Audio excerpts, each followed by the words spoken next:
Emma. Very good morning. Audio and video clear check பண்ணிக்கோங்க.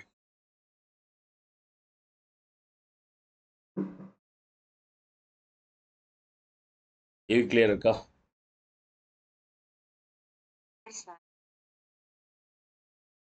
Right.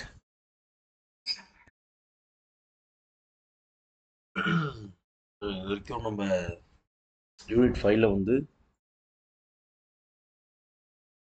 Administration பார்த்துருக்கோம். அதில் ஒரே ஒரு டாபிக் மட்டும்தான் இருக்கு இன்னும். ரிசர்வேஷன் மட்டும்தான் இருக்கு. அதை நம்ம சண்டே பார்ப்போம். யூனிட் 5ல டாபிக் இருக்கு almost Tamil Nadu administration and economics சொல்லக்கூடிய 2 சாப்டராக பிரித்து ஃபஸ்ட்டு கொடுத்துருந்தாங்க. இப்போ அதை மெர்ஜ் பண்ணிட்டாங்க. அதில் வந்து தமிழ்நாடு அட்மினிஸ்ட்ரேஷன் ஆல்மோஸ்ட் நம்ம கம்ப்ளீட் பண்ணியாச்சு. இன்க்ளூடிங் பட்ஜெட் வரையும் நம்ம பார்த்துட்டோம். ஸோ இப்போ நம்ம பார்க்கக்கூடிய ஃப்ரெஷ்ஷான அந்த டாபிக் என்ன பார்க்க போகிறோம் மெயினாக அப்படின்னு பார்த்தோம்னா எக்கனாமிக்ஸ், இந்தியன் எக்கனாமி, இந்திய பொருளாதாரம் அப்படின்னா என்ன அப்படின்னா இந்த சாப்டரில் நம்ம பார்க்கணும். சரி, இந்த சாப்டருடைய மெயின் விஷயம் என்னன்னா ஆக்சுவலி இந்த யூனிட்டுக்கு வெயிட்டேஜ் கொடுத்துருவாங்க. நியர்லி 20 கொஸ்டின்ஸ்க்கான வெயிட்டேஜ் இதில் கொடுத்துருவாங்க. 20 கொஸ்டின்.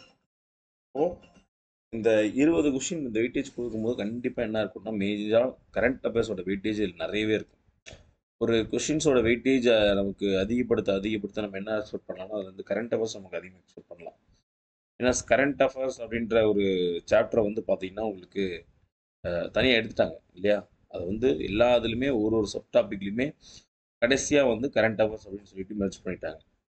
ஸோ நம்ம கரண்ட் அஃபேர்ஸையும் உட்பட, ஏன்னா நம்ம இதுக்கு முன்னாடி நான் இதில் இந்தியன் எக்கனாமி நான் எடுத்திருக்கேன்.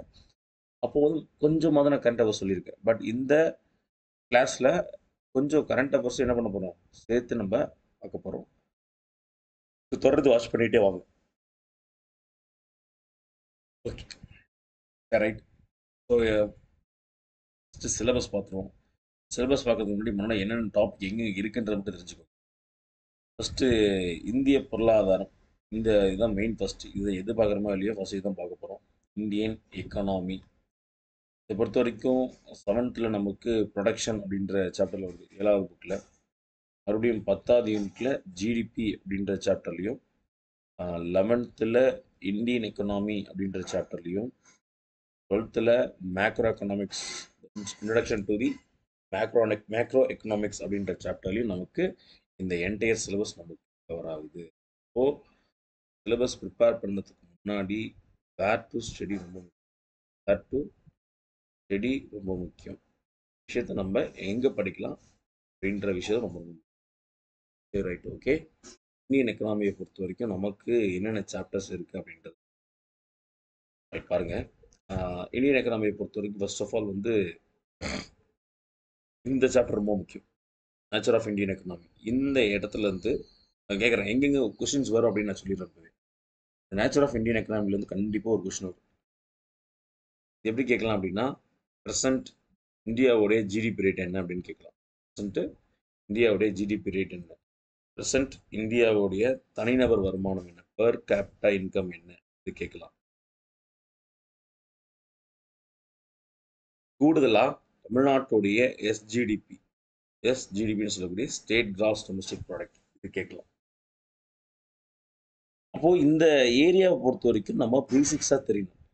ஜிடிபினா என்ன, நமக்கு ஜிஎன்பினா என்ன, பர்சனல் இன்கம்னா என்ன, பெர் கேபிட்டா இன்கம்னா என்ன, செக்டார் ஆஃப் எக்கனாமினா என்ன, டைப்ஸ் ஆஃப் எக்கனாமினா என்ன அப்படின்றது கண்டிப்பாக நம்ம தெரிஞ்சிருக்கோம். ஓகே, அடுத்து பார்த்தீங்கன்னா இந்த 5-இயர் பிளான் மாடல்ஸ்லேருந்தும் ஒரு கொஷின்ஸ் கண்டிப்பாக எதிர்பார்க்கலாம். Five-year plan model, five-year plan படிக்காமல் நீங்கள் எக்ஸாம்ஸ் போகவே கூடாது. இல்லை மேக்ஸிமம் ஒரு கொஷின்ஸ் எதிர்பார்க்கலாம். சொல்கிறது ஒரு கொஷின்ஸ் வந்துடும். ரைட். அதுக்கப்புறம் பிளானிங் கமிஷன் அண்ட் நிதி ஆயோக். பிளானிங் கமிஷன் 2014 ஆல்மோஸ்ட் என்ன பண்ணியிருப்பாங்க, ரீப்ளேஸ் பண்ணியிருப்பாங்க. ஓகே. ஸோ இன்றைக்கி ப்ரெசென்ட்லி இருக்கிறது என்ன பார்த்தீங்கன்னா, ஒரு ஸ்டேட்டில் ஒரு சென்ட்ரல் லெவலில் இருக்கக்கூடிய ஒரு பிளானிங் அத்தாரிட்டி வந்து நிதி ஆயோக். ஸோ இதுலேருந்து கொஷின்ஸ் நம்ம எதிர்பார்க்கலாம்.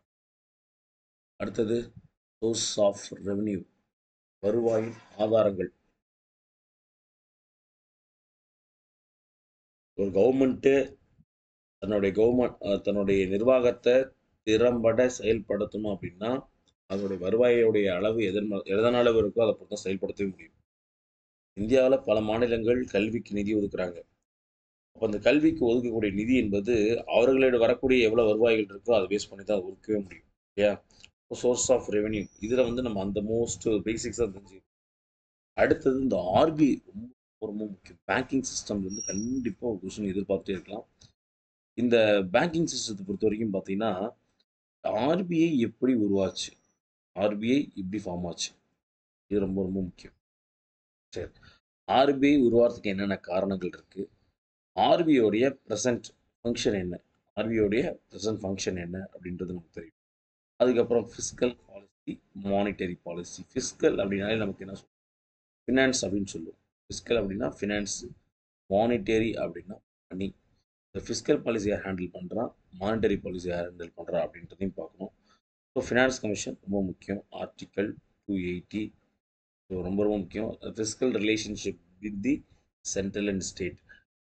மத்திய அரசுக்கு வரக்கூடிய வருவாய்களை எவ்வாறாக மத்திய அரசுக்கும் மாநில அரசுக்கும் பகிர்ந்தளித்து கொடுக்குது அப்படின்னு சொல்கிறாங்க. இது ரொம்ப ரொம்ப முக்கியம், இதையும் பார்க்கணும். அடுத்தது குட்ஸ் அண்ட் சர்வீஸ் டேக்ஸ், சரக்கு மற்றும் சேவை வரி. ஏன்னா ஆரம்ப நிலைகளில் வந்து இந்தியாவினுடைய பொதுவான வரியாக இருந்தது சேல்ஸ் டேக்ஸ் இருந்துச்சு, விற்பனை வரி. அதுக்கு அடுத்த கட்டமாக வந்தது வேட், வேல்யூ ஆடட் டேக்ஸ். அப்புறம் இன்னைக்கு ஒரே நாடு ஒரே வரியாக கொண்டு வரப்பட்டதான் அதுக்கு ஜிஎஸ்டி பார்க்கணும். இதுலேருந்து மேக்ஸிமம் ஒரு கொஸ்டின். ஸோ நான் பார்த்த இந்த ஏரியாவிலேருந்து கிட்டத்தட்ட ஒரு 6 கொஸ்டின்ஸ் வந்துடும். எத்தனை கொஸ்டின்? 6 கொஸ்டின்ஸ் வந்துடுமா? ரிமைனிங் கீழே பார்த்தீங்கன்னா இது எல்லாமே வந்துட்டு கரண்ட் அஃபேர்ஸ் ஏரியா தான். அப்போ இதுல என்ன நம்ம படிக்கணும்? இப்போ எம்ப்ளாய்மெண்ட் ஜென்ரேஷன் அப்படின்னு சொல்கிறாங்க. அப்போ டைப்ஸ் ஆஃப் அன்எம்ப்ளாய்மெண்ட் பற்றி படிக்கணும். டைப்ஸ் ஆஃப் வேலை வாய்ப்பை ஏற்படுத்துவதற்கு என்னென்ன மாதிரியான திட்டங்கள் இந்தியா கொண்டு வராங்க. இப்போ எக்ஸாம்பிள் 100 நாள் வேலை திட்டம் கொண்டு வராங்க. பொதுவாக பெண்களை வந்து தொழில் முனைவோர் ஆக்குவதற்காக சுய உதவி குழுக்கள் ஏற்படுத்தப்பட்டது. இப்போ தமிழ்நாடு பட்ஜெட்டில் கூட 10,000 சுய உதவி குழு கூட நான் ஏற்படுத்த போகிறோம்னு சொல்லியிருக்காங்க. அப்போ இதுதான் வேலைவாய்ப்பை ஏற்படுத்துவதற்கான ஒரு ஆதாரங்கள். அடுத்தது லேண்ட் ரெஃபார்ம்ஸ், நில சீர்திருத்தங்கள் மற்றும் அதோடைய விவசாயம், வேளாண்மை, இதை படிக்கணும். இந்த ஏரியா எல்லாமே நமக்கு கரண்ட் அஃபேர்ஸ் தான்.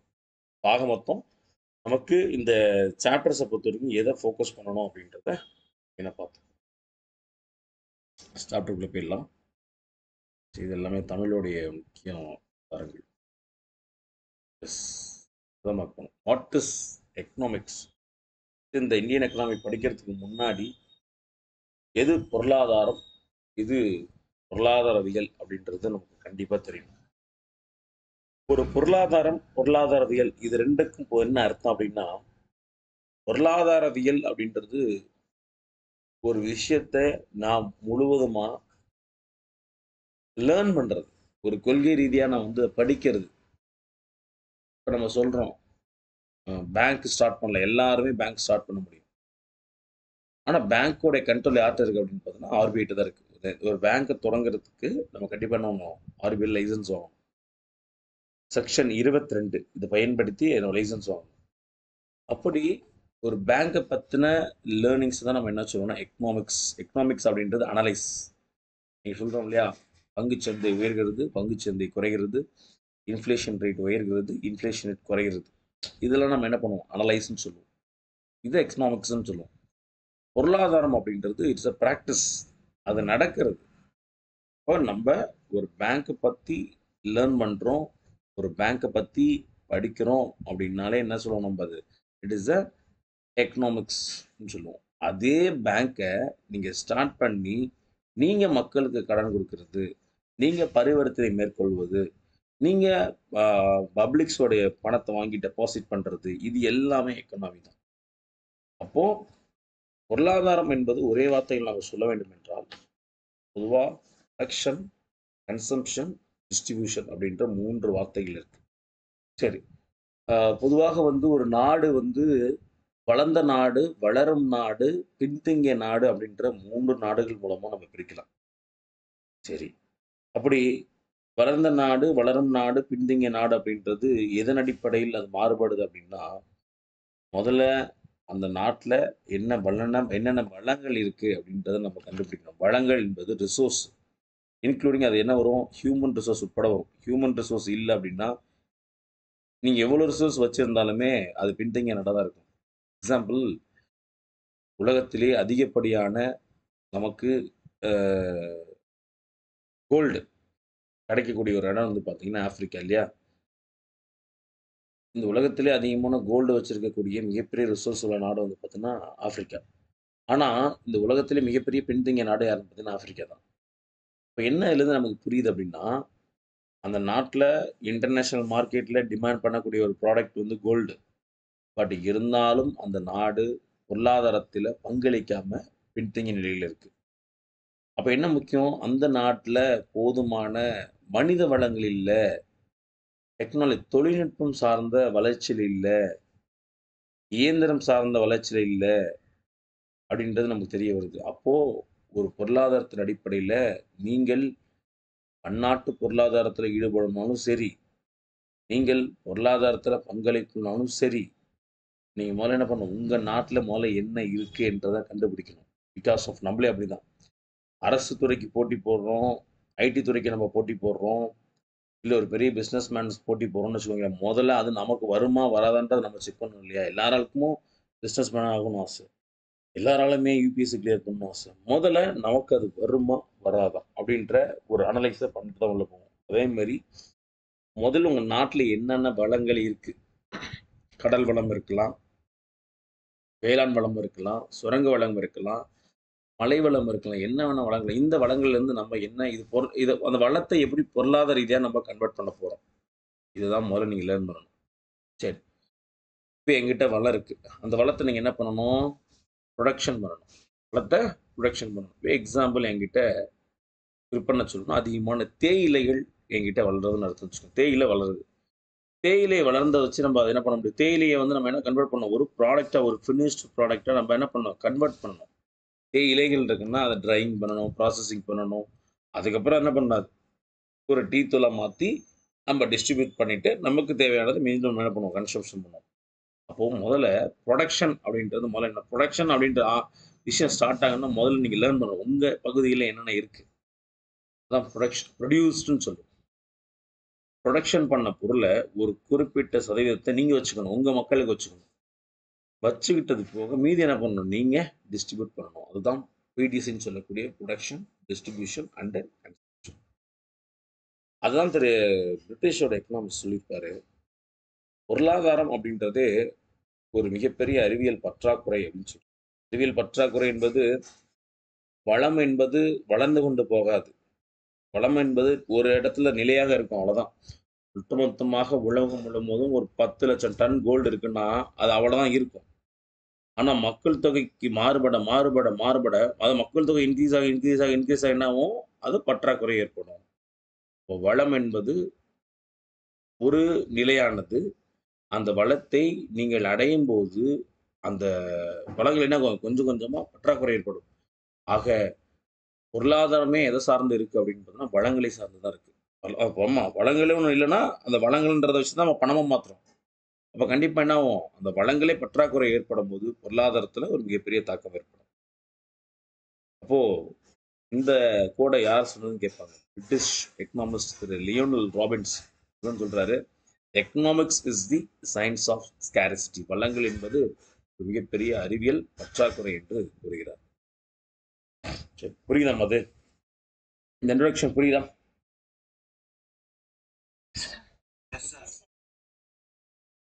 லைன்ல இருக்கேன் அப்படியே.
ஓகே.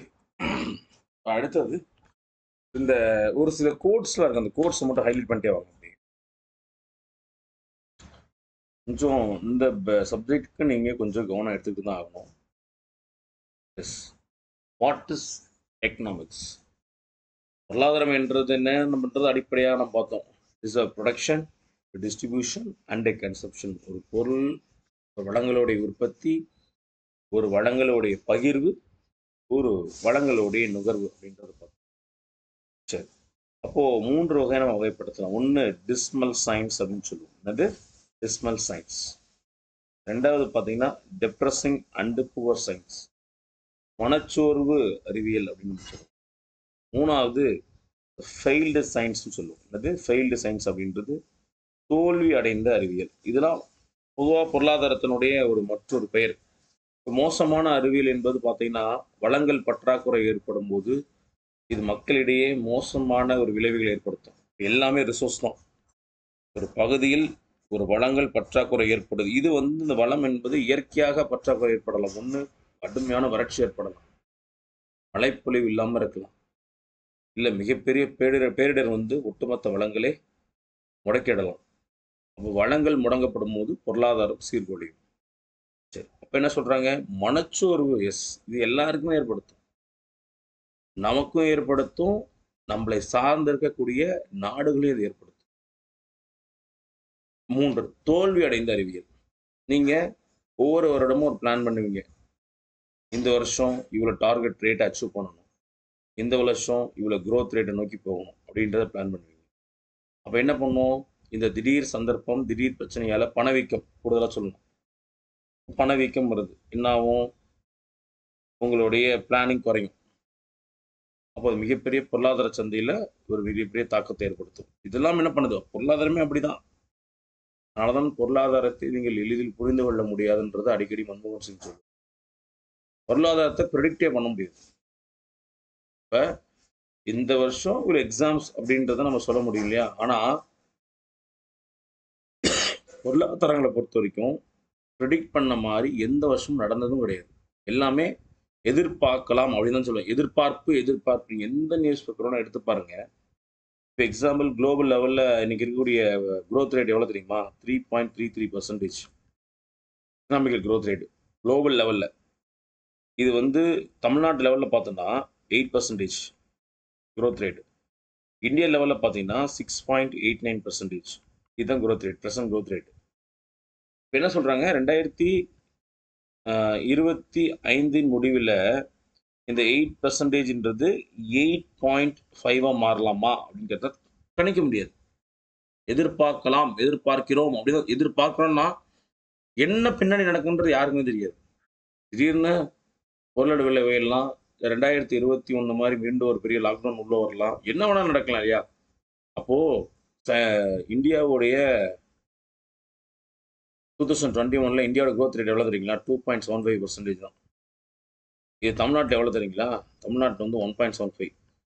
அப்போ 2021 ப்ரெசென்ட் இப்போ எவ்வளோ வந்திருக்கும்? 8% வந்திருக்குன்றது எவ்வளோ நேரம்? நம்ம ஆரம்பத்தில் 8% நேரம் 10% தாண்டி போயிருப்போம். அப்போ இந்த மாதிரியான ஒரு மிகப்பெரிய இன்னல்கள் அப்படின்றது வருவது யாராலையுமே கணிக்க முடியாது. அப்படி ஒன்று வருது அப்படின்னா அது அடி எங்கே வாங்கினா எக்கனாமிக்ஸ் தான் அடி வாங்கும். ஸோ பார்ப்போம், நிறைய சின்ன சின்ன கேஸ் ஸ்டடிஸ்லாம் நம்ம கோட் பண்ணிப்போம். Right, okay. What is economic activity? பொருளாதார நடவடிக்கை என்பது என்ன? எங்கெல்லாம் பணம் ஈடுபடுதோ, எங்கெல்லாம் பணம் சம்பந்தப்பட்ட விஷயங்கள் நடைபெறுகிறதோ அது எல்லாமே பொருளாதார நடவடிக்கை தான். பணம் அந்த இடத்துல ஈடுபடணும். சரி, இப்போ என்னுடைய நோக்கம் வேண்டுதல், பிரேயர். கோயிலுக்கு போகிறேன். கோயில் அப்படின்ற நோக்கமே நான் கடவுள்கிட்ட வேண்டுறேன், கடவுள் எனக்கான பரிகாரங்களை கொடுக்குறாரு, ஆசீர்வாதங்களை கொடுக்குறாரு. Right sir. பட் இங்கே ஒரு பொருளாதார நடவடிக்கை நடக்குது அப்படின்னா அங்கேயும் ஒரு பொருளாதார நடவடிக்கை நடக்குது. நான் கோயிலுக்கு போகிறேன், சாமி கும்பிட்றேன், அங்கே எனக்கு அர்ச்சனை பண்ணுறதுக்கான ஐயர் இருக்காரு. நான் ஐயர் பண்ணுறதுக்கு அதுக்கு என்ன பண்ணுறேன்? நான் ஒரு 10 ரூபாய் 20,000 காசு கொடுக்குறேன். அப்படியே வெளியில் வரேன், அன்னதானம் பண்ணிக்கிட்டு இருக்காங்க, அன்னதானத்துக்காக ஒரு நன்கொடைக்கு ஒரு 10,000 காசு கொடுக்குறேன். வெளியில் வரேன், யாசகர் பெக்கர்ஸ் இருக்காங்க, அவங்களுக்கு என்ன பண்ணுறோம்? 20 ரூபா காசு போடுறேன். இப்படி கோயில் என்பது என்னோட ஒரே நோக்கம் எல்லாத்துக்கும் தெரியும், சாமி கும்பிட போகிறேன் அப்படின்னு சொல்லுவீங்க. ஆனால் சாமி கும்பிட போகிற இடத்துல சாமி கும்பிட மட்டும் தான் போகிறீங்க. ஆனால் அங்கே உங்களுக்கு ஒரு இரநூறுவா செலவாகுது பார்த்தீங்களா? நீங்கள் அங்கே சாமி கும்பிட போகிற நோக்கமே வந்து சாமி கும்பிட்டு வரணும் அவ்வளோதான். ஆனா, அந்த இடத்துல உங்களுக்கு ஒரு ரூ. 200 100 செலவாகுதுன்னா, இதுவும் பொருளாதார நடவடிக்கை தான். அப்படி நெறைய சொல்லலாம். ஒருவருக்கு நாம் வேலை கொடுப்பதும் பொருளாதார நடவடிக்கை. ஒருவருக்கு வேலை இழப்பதும் ஒரு ஏன்னா பணம் அவன்ட்ட கிடையாது. ஒரு பொருளை விற்பதும், ஒரு பொருளை வாங்குவதும் பொருளாதார நடவடிக்கை. அதான் கூடுதலாக சொல்லணும்னா, ஒரு பிரேயர்ஸ் ஒரு கோயிலுக்கு போயிட்டு நீங்க பரிகாரம் உங்க வேண்டுதல வேண்ட போறீங்க. ஆனா, அங்க நடக்கிறதும் ஒரு பொருளாதார நடவடிக்கை தான் அப்படின்றது ஒர்க் பண்றாங்க. Getting job, giving job, buying and selling something, doing a business and visiting religious places for the prayers. அப்போ எங்கெல்லாம் பணம் ஈடுபடுகிறதோ அதை அனைத்தையும் நம்ம என்ன சொல்லுவோம்? பொருளாதார நடவடிக்கை என்று நம்ம அழைப்போம். சரி. அடுத்தது பிரான்ச்சஸ் ஆஃப் எக்கனாமி. ஆக்சுவலி பொருளாதாரத்தில் பிரான்ச்சஸ் அப்படின்னு கிடையவே கிடையாது. ஆக்சுவலி ஆரம்ப நிலையில ஒரு பொருளாதாரம் அப்படின்றது என்ன எப்படி எப்படி இருந்துச்சு அப்படின்னா முதலாளித்துவ வர்க்கம் தான் இருந்துச்சு. எவன்லாம் காசு இருக்கோ அவன்லாம் என்ன பண்ணுவான்? பிஸ்னஸ் பண்ணுவான், பொருளை உற்பத்தி செய்வான், அந்த பொருளை விற்பனை பண்ணுவான், அதுலேருந்து காசு வாங்குவான், பணக்காரன் ஆவான். இப்படி தான் நடந்துச்சு ஆரம்ப நிலையில். இப்போ என்ன இருந்துச்சு? ஒரு பொருளினுடைய விலையை நிர்ணயம் செய்யக்கூடியது யாராக இருந்தார் என்றால் முதலாளிகளாக தான் இருந்தார்கள். அன்னைக்கெல்லாம் பஸ் வாங்கணும்னு எல்லாருக்கும் ஆசை. ஆனால் அன்னைக்கு அன்னைய காலகட்டத்தில் அந்த பஸ் அப்படின்ற ஒரு ரேட் இருக்கு இல்லையா? யாராலையும் வாங்க முடியாது. அதான் இன்னைக்கு எல்லாருமே சர்வசாதாரணமாக வாங்கிட்டு இருக்கோம். பஸ் வாங்குறோம், அதன் லாரி வாங்குறோம், கார் வாங்குறோம். கார்லாம் அன்னைக்கு யாருமே வாங்க முடியாது. ஏன்னா முதலாளிகளோட முடிவு பண்ணக்கூடிய பணத்தின் மதிப்பு அன்னைக்கு இருந்த ஒரு தனிநபர் வருமானம் இதெல்லாம் பார்க்கும்போது நமக்கு அந்த அளவுக்கு இந்த அளவுக்கு ஒரு வளர்ச்சியே கிடையாது. அப்படி பொருளாதாரத்தில் என்பது கிளை என்றது ஒன்று கிடையவே கிடையாது. ஆனா 1930 அமெரிக்கால ஒரு மிகப்பெரிய மந்தம் ஏற்படுது. பெரும் மந்தம் என்பது பணம் இல்ல, பொருளினோட விலை உயர்வா இருக்கு, தனிநபர் வருமானம் குறைவாக இருக்கு. கூடுதலா சொல்லணும்னா வங்கி திவால் ஆகுது. இது எல்லாமே என்ன பண்ணும்? பெரும் மந்தத்தை ஏற்படுத்தும்.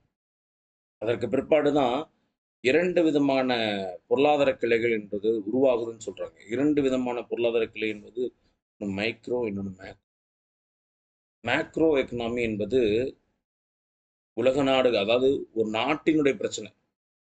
மைக்ரோ என்பது ஒரு வீட்டினோட பிரச்சனை. அப்போ மேக்ரோ எக்கனாமின்னு நம்ம எடுத்துக்கிட்டு நம்ம சொல்லணும்னா, வேலைவாய்ப்பு இன்மை என்பதும் மேக்ரோ எக்கனாமி தான். இது நாட்டோட பிரச்சனை. சரி. தனிநபர் வருமானம் என்பதும் மேக்ரோ எக்கனாமி. இது ஒரு நாட்டோட பிரச்சனை. அப்போ ஒரு அரசாங்கம் பொருளாதாரத்த மேல இருந்தும் நிர்ணயம் செய்யலாம். மக்களை சார்ந்தும் நிர்ணயம் செய்யலாம். இப்ப இன்னைக்கு சொல்றாங்க இல்லையா? தமிழக பட்ஜெட்ல என்ன சொன்னாங்க? நாங்கள் பட்ஜெட் என்பது அனைவருக்குமான பட்ஜெட் போட்டிருக்கோம். அதுதான் இது எல்லாருக்கும் எல்லாம் அப்படின்னு சொல்லக்கூடிய சமூக நீதியின் அடிப்படையில தான் அந்த பட்ஜெட்ட போட்டிருக்குமே சொல்றாங்க. சரி. அப்போ இந்த மைக்ரோ எக்கனாமிக்கும், மேக்ரோ எக்கனாமிக்கும் என்ன மாரியான ஒரு ஐடியாலஜி இருக்கு? ஏன்னா 1930க்கு முன்னாடி வரைக்கும் பிரான்ச்சஸ் அப்படின்னு ஒண்ணு கிடையவே கிடையாது. 1930களுக்கு அப்புறம் தான் இந்த பொருளாதாரத்தினுடைய நிலை 2 வகையில நமக்கு வகைப்படுத்தப்படும். அதன் அடிப்படையில திரு ஜே.எம். கீன்ஸ்ன்னு சொல்லக்கூடிய ஜான் மெய்னார்ட் கீன்ஸ் அப்படின்ற ஒரு நபர் தான் முதலா இந்த மேக்ரோ எக்கனாமி அப்படின்ற சித்தாந்தத்தை உள்ள கொண்டு வரார். சரி, இங்க தன்னோட ஆய்வு கட்டுரையை பப்ளிஷ் பண்றாரு. 1936ல the general theory of employment, interest and money அப்படின்ற ஒரு சித்தாந்தத்துல 1936 தான் சொல்றாரு. 1936 தன்னுடைய ஆய்வு கட்டுரையின் மூலமாக பெரும் பொருளாதாரம் என்று சிறப்பு பொருளாதாரம் ஒன்றா இருக்கிறார். சிறப்பு பொருளாதாரத்தின் தந்தையும் இவர்தான். புதிய பொருளாதாரத்தின் தந்தையும் இவர்தான். பெரும் பொருளாதாரத்தின் தந்தையும் இவர்தான். கேட்பாங்க. இப்படி வேணா கேட்கலாம். பெரும் பொருளாதாரத்தின் தந்தைன்னு கேட்கலாம். புதிய பொருளாதாரத்தின் தந்தையும் கேட்கலாம்.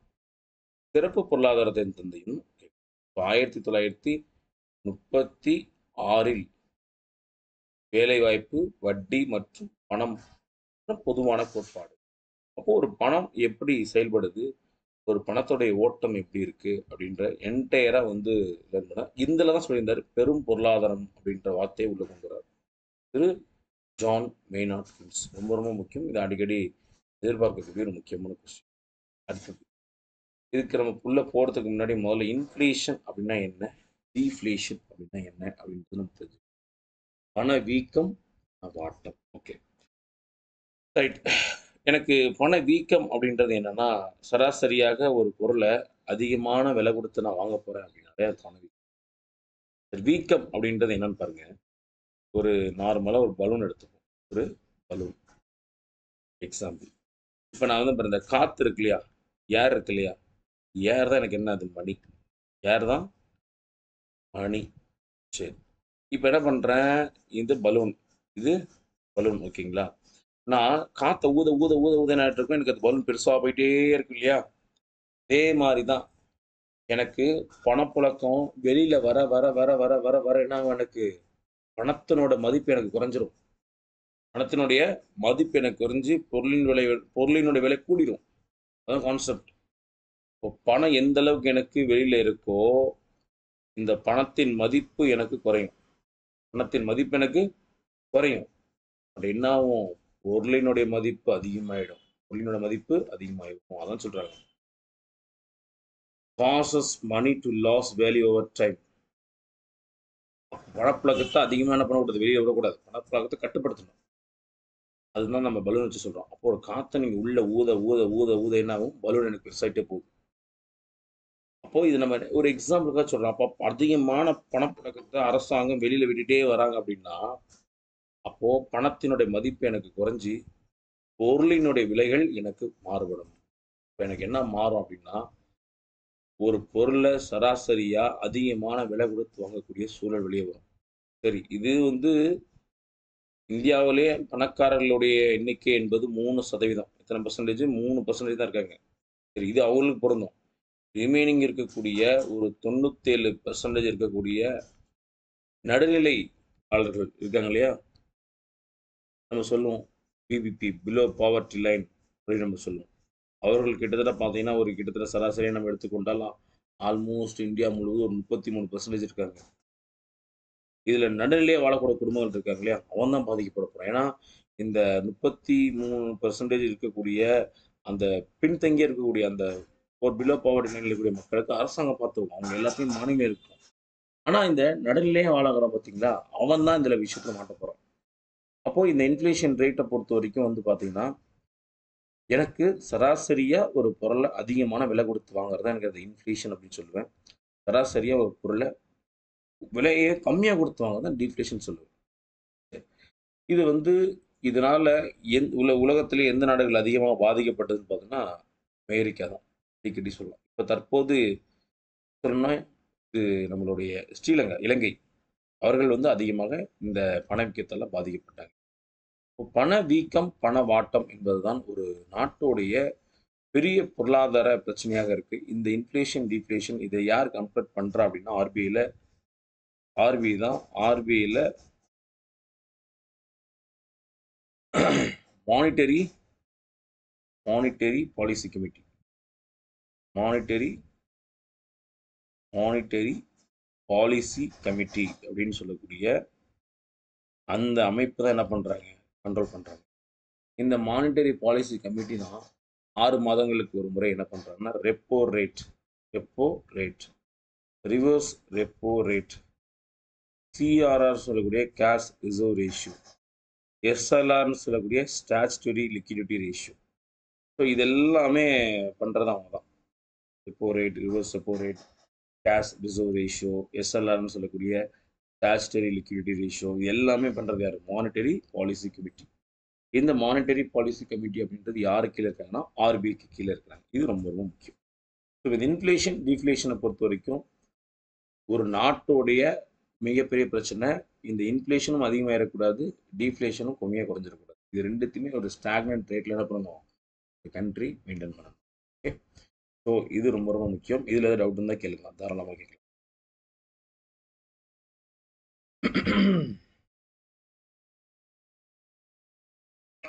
சொல்லுங்கப்பா. எதுப்பா?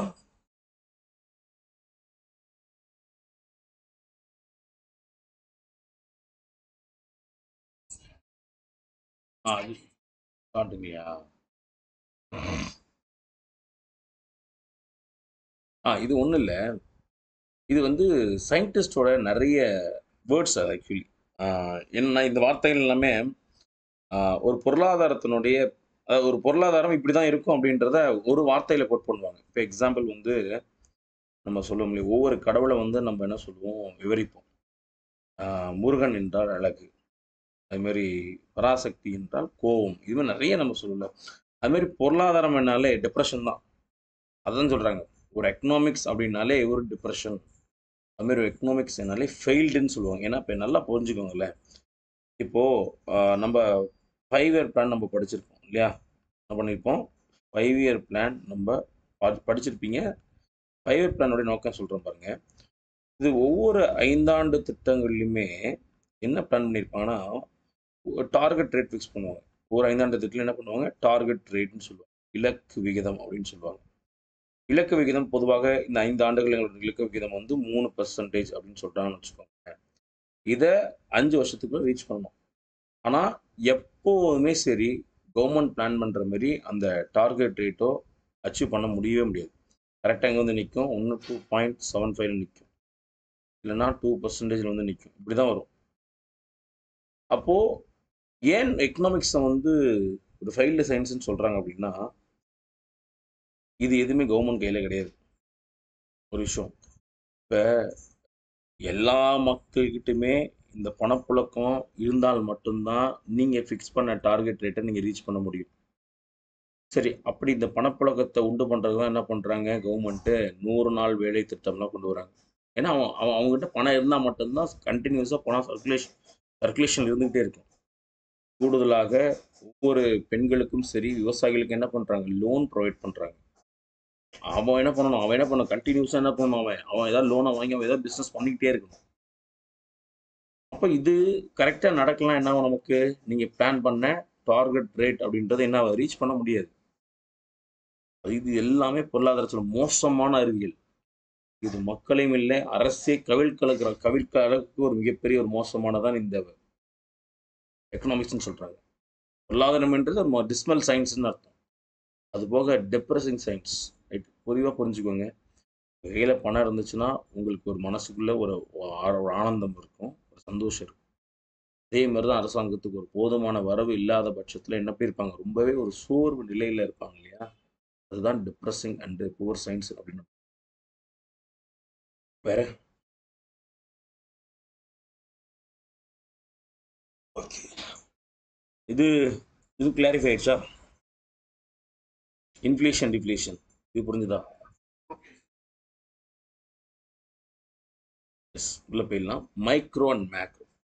ஸோ நம்ம ஆல்ரெடி பார்த்தோம், இந்த பெரும் பொருளாதாரம், சிறு பொருளாதாரம், இந்த இரண்டுமே 1930களுக்கு முன்னாடி இந்த கிளைகள் அப்படின்னு ஒன்று கிடையவே கிடையாது.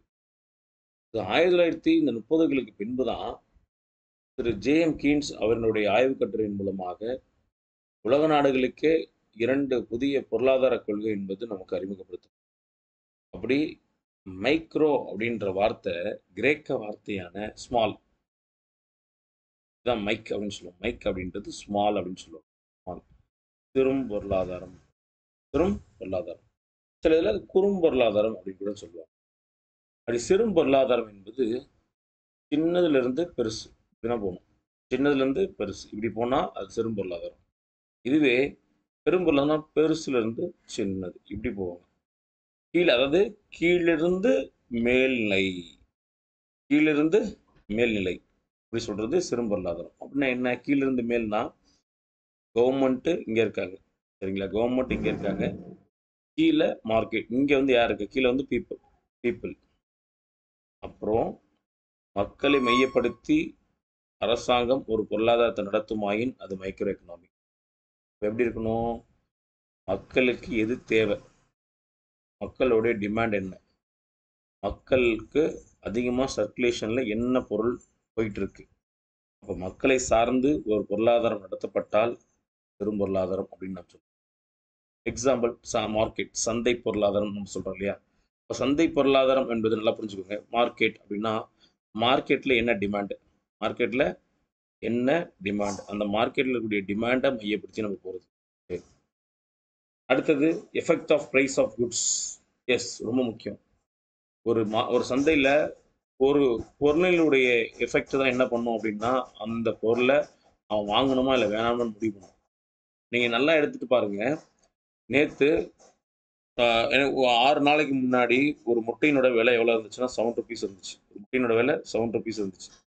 ஒரு 2 நாளைக்கு முன்னாடி பார்த்தீங்கன்னா 5.58 5.5 இருந்துச்சு. அப்போ என்னாச்சுன்னா, இந்த ₹7க்கு வித்துச்சு இல்லையா? அப்போ யாருமே என்ன பண்ணல அப்படின்னு பார்த்தா, அந்த முட்டையோடைய நம்பர்ஸ் கனெக்ட் பண்ணுறாங்க. அந்த அந்த ஒரு வாரம் முட்டையோட ரேட் வந்து ரொம்ப குறைவா இருந்துச்சு.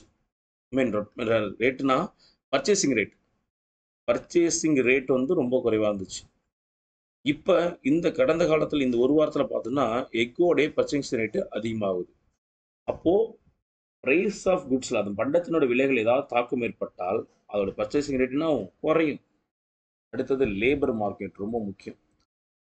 தொழிலாளர்கள் சந்தையில வந்து நலமான ஒரு தொழிலாக இல்லாத பட்சத்தில், அவர்களுக்கு என்ன கிடைக்காது அப்படின்னா, போதுமான போதுமான ஒரு வசதி வாய்ப்பு இல்லைன்னா, நான் அந்த இடத்துல உங்க மார்க்கெட்லாம் இருக்கும். ஆனா, அந்த இடத்துல என்ன பண்ண மாட்டாங்க, அந்த மார்க்கெட்டை சந்தைப்படுத்த லேபர்ஸ் இருக்க மாட்டாங்க. மார்க்கெட்டை சந்தைப்படுத்த லேபர்ஸ் இருக்கும். அப்ப எல்லாமே கீழ் நிலையில இருந்து தான்.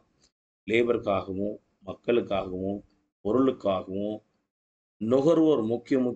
நுகர்வோர். அப்ப நுகர்வோர் தான் நீ எல்லா பொருளையும் புரொடக்ஷன் பண்றீங்க. ஆடி கார் புரொடக்ஷன் பண்றீங்க, பென்ஸ் புரொடக்ஷன் பண்றீங்க, எல்லாத்தையும் புரொடக்ஷன் பண்றீங்க. ஆனா கன்சியூமரோட பிஹேவியர் நீங்க தெரிஞ்சுக்கணும் இல்லையா? இப்போ ஒரு கன்சியூமர் ஒரு காரையோ அல்லது ஒரு பொருளையோ வாங்கும்போது என்னெல்லாம் எக்ஸ்பெக்ட் பண்றான்? என்னென்ன ஃபெசிலிட்டிஸ் எதிர்பார்க்குறான்? அப்ப அவனுக்கு ஏத்த மாதிரி என்ன பண்ணுவாங்க? அந்த பொருள டிசைன் பண்ணுவாங்க. கார் எப்படிதான் டிசைன் ஆகுது? ஒவ்வொரு தடவையும் கார் அப்டேட் ஆகி வரதுக்கு என்னன்னா, நம்ம என்ன சொல்லுவோம்? ஃபீட்பேக் குடுப்போம். ரிவ்யூஸ் குடுப்போம். சார் இதெல்லாம் இருந்தா நல்லாயிருக்கும். எல்இடி லைட் போட்டா நல்லாயிருக்கும். தென் நம்ம சொல்லுவோம் இல்லையா? டியூப்லெஸ் டயர் இருந்தா நல்லாயிருக்கும். இதுமாரி சொல்ல என்ன பண்ணுவோம்? அப்டேட்ஸ் வந்துகிட்டே இருக்கும்.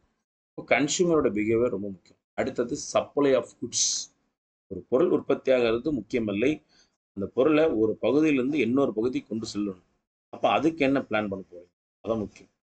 சிவகாசியில பட்டாசு தயாரிக்கிறீங்க. உலகத்திலே இந்தியாவிலே அதிகமான பட்டாசு உற்பத்தி சிவகாசியில இருக்கு. அது சிவகாசியிலே வச்சுக்கிட்டீங்கன்னா விற்பனை ஆயிடுமா? அப்ப அந்த பொருளை எவ்வாறு ஒரு பகுதியிலிருந்து இன்னொரு மற்றொரு பொருளுக்கு விற்பனை எப்படி சந்தைப்படுத்த போறீங்க? சப்ளை பண்ணா தான் சந்தைப்படுத்தல ஈடுபட முடியும். இது எல்லாமே சேர்ந்து தான் பெரும் பொருளாதாரம்.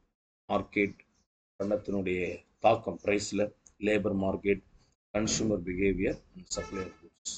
ஓகே, இதுதான் நம்ம என்ன சொல்லுவோம்னா மைக்ரோ எக்கனாமி. என்ன சொல்லுவோம்? மைக்ரோ எக்கனாமின்னு சொல்லுவோம். அடுத்தது பார்த்தீங்கன்னா மேக்ரோ. இது ரொம்ப ரொம்ப ரொம்ப மேக்ரோனா பெரும் பொருளாதாரம். இது எல்லாமே சிந்தனையாளர் பிரச்சனை. சிந்தனையாளரோட பிரச்சனை. அரசாங்கத்தோட பிரச்சனை. அரசாங்க அரசாங்கத்தோடைய வசம் இது இருக்கணும். இப்போ மேக்ரோ அப்படின்றது பாருங்க. எம்ஏகே. எம் என்ன சொல்லுவோம்? எம்ஏகே. மேக்ரோ. சரி. இப்போ மேக்ரோ அப்படின்னா நம்ம என்ன சொல்லுவோம்? பிக்.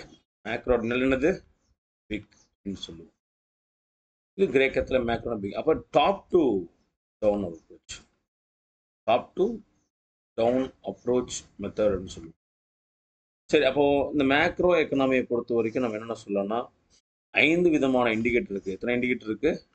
5 இண்டிகேட்டர் இருக்கு. 5 இண்டிகேட்டர்ஸ். ஒன்று ஜிடிபி, கிராஸ் டொமஸ்டிக் ப்ராடக்ட். இது ரொம்ப ரொம்ப ரொம்ப முக்கியம். இது பின்னாடி பார்ப்போம். ஜிடிபினா என்ன அப்படின்றது எல்லாமே பின்னாடி பார்ப்போம். அடுத்தது இன்ஃப்ளேஷன். அது இன்ஃப்ளேஷன், பணவீக்கம். இது ஒரு நாட்டோட பிரச்சனை. அடுத்தது வேலைவாய்ப்பின்மை. இது அரசாங்கத்தோட பிரச்சனை. Next aggregate demand. அந்த நாட்டில் டிமாண்ட் எதில் டிமாண்ட் இருக்கலாம்? ஃபுட் ப்ராடக்ட்ல டிமாண்ட் இருக்கலாம். இதில் இருக்கலாம் ஃபுட் ப்ராடக்ட்ல டிமாண்ட் இருக்கலாம். வேற கன்ஸ்ட்ரக்ஷன் ப்ராடக்ட் ஸ்டீலில் டிமாண்ட் இருக்கலாம். ஸ்டீலில் டிமாண்ட் இருக்கலாம். சிமெண்ட்டில் டிமாண்ட் இருக்கலாம்.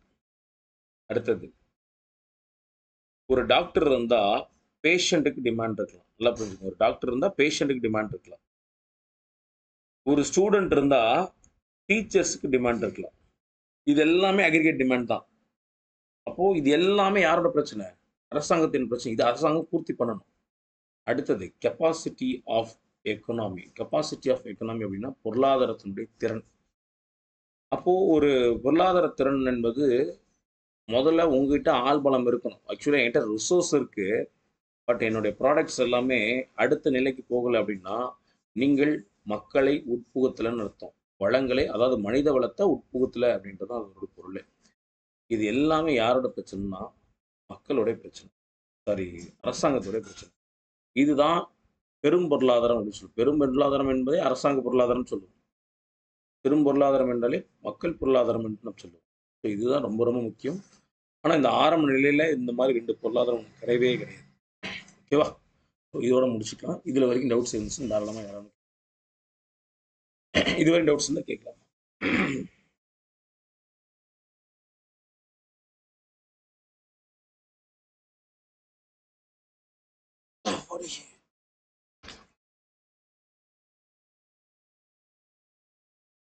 மைக்ரோ எக்கனாமினால ஒரே விஷயம் தான். மைக்ரோ அப்படின்னாலே மக்களுடைய பொருளாதாரம், அவ்வளவுதான். ஏதாவது என்னன்னா இது பாருங்களேன், இதெல்லாம் நீங்க பார்க்கும்போது உங்களுக்கே தெரியும். இப்ப இப்ப இது எல்லாமே மக்களை சார்ந்து இருக்கக்கூடிய பொருள். மார்க்கெட்னு சொல்ற சந்தை. அப்போ சந்தை பொருளாதாரம் என்பது எது சந்தை? ஒரு பொருளை வாங்குறது, விக்கிறது. இதானே சந்தை. ஒரு இது யார் பண்ணுவோம்? மக்கள் தானே பண்ணுவோம். இப்ப எக்ஸாம்பிள் வந்து நான் ஒரு விவசாயி. சரிங்களா? நான் வந்து எனக்கு வந்து ஒரு காட்டுல வந்து ஒரு ஒரு ஒரு 100 கிலோ தக்காளி, ஒரு 2 ஏக்கர்ல தக்காளி போட்டிருக்கேன். சரிங்களா? இந்த தக்காளிய நான் என்ன பண்ணணும்? விற்பனை பண்ண வரணும். இப்ப இந்த விற்பனையில எனக்கு பொதுவாக எப்படி இருக்கணும்? ப்ராஃபிட் மோட்டிவ் தானே இருக்கணும். எனக்கு எப்படி இருக்கணும்? ப்ராஃபிட் மோட்டிவ் இருக்கணும். அப்போ இந்த இடத்துல என்னை மையப்படுத்தி அப்ப நான் ப்ராஃபிட் ஆகணும்னா கவர்ன்மெண்ட் எனக்கு என்ன பண்ணணும்? போதுமான அவங்களே கொள்முதல் பண்ணணும். சந்தைன்றது அதாவது ஒரு பொருளை விற்பனை பண்ணுவது அல்லது ஒரு பொருளை வாங்குவது. இதான் சந்தை. சந்தைப்படுத்துதல். நீ உற்பத்தி பண்ண பொருள என்ன பண்ணணும்? விற்பனை பண்ண வைக்கணும். அதுதான் சந்தைப்படுத்துதல்ன்னு சொல்லுவோம். அதுவும் என்னது? Micro. Effect of prices of goods. Effect of prices of goods அப்படின்றது பார்த்தோம்னா, அந்த பொருளினுடைய தாக்கம். இது ரொம்ப முக்கியம். ஒரு பொருள் எஃபெக்ட் ஆஃப் பிரைஸ் அப்படின்றது பொருள் என்ன நிலையில இருக்கு. ஒரு பொருள் எஃபெக்ட் ஆஃப் பிரைஸ்ல மாறுபடணும்னா, அது பீப்பிள்ட்ட எவ்வளோ டிமாண்ட்ல இருக்குன்னு அர்த்தம். மக்கள்ட்ட அந்த பொருள் எந்த அளவுக்கு ஒரு டிமாண்ட்ல இருக்கு அப்படின்றது தான் பொருள். அடுத்தது லேபர் மார்க்கெட். லேபர் மார்க்கெட் அப்படின்றது தொழிலாளர் சந்தை. இப்போ தொழிலாளர்கள் வந்து இந்த நம்மளுடைய பொருளாதார நடவடிக்கையில் ஈடுபடும்போது, அவர்களுக்கு என்ன பாதுகாப்பு இருக்கு? பாதுகாப்புன்னா, அவர்களுக்கான தொழிலாளர்கள் ஈடுபடலைன்னா, நீங்க எந்த ஒரு பொருளையுமே நீங்க சந்தைப்படுத்த முடியாது. இப்போ தொழிலாளர் சந்தை என்பது அவர்களுக்கான பணி, அவர்களுக்கான காலநிலை, அவங்களுக்கான பணி நேரம் இதெல்லாம் இப்படி உறுதிப்படுத்தப்பட்டிருக்கு. அடுத்தது கன்சியூமர் பிஹேவியர். ஒரு பொருள வாங்கும்போது அவன் என்ன பண்ணுவான்? குவாலிட்டி தான் வாங்குவான். ரொம்ப முக்கியம். இந்த ஒரு பொருள வாங்கும்போது, ஒரு பென் வாங்கும்போது அந்த பென் வந்து எனக்கு எத்தன நாள் எழுதும்? நல்லா இருக்குமா? இல்லையா? இல்ல லீக்கேஜ் இருக்குமா? அப்படின்னு எல்லாத்தையுமே செக் பண்ணுவான். அதுவும் மைக்ரோ எக்கனாமி தான். சப்ளை. ஒரு பொருள் புரொடக்ஷன் ஆயிருக்கு. அந்த பொருள இந்தியா முழுவதும் நான் எப்படி சந்தைப்படுத்த போறேன்? இதுவும் எனக்கு என்னது தான்? பெரும் பொருளாதாரம் தான்.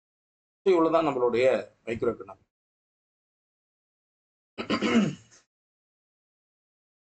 வேற?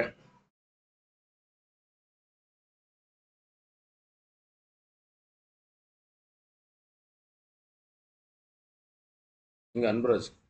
ஓகேவா?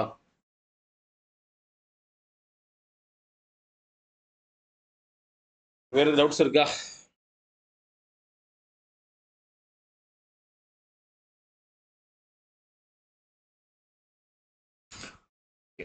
மீண்டும் பார்க்கலாம். நாளைக்கு சண்டே நினைக்கிறேன். சண்டே கிளாஸ் இருக்கு. நான் சண்டே டிஸ்கஸ் பண்ணுறேன். தேங்க்யூ. அனுப்பிச்சு விட்றேன், அனுப்பிச்சு விட்றேன்.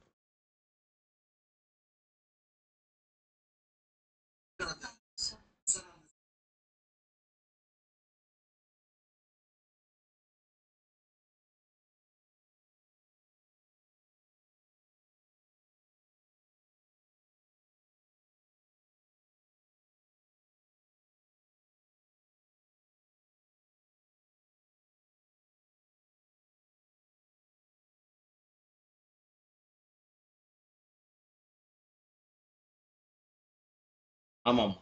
இந்த சாப்டர் மட்டும். தேங்க்யூ.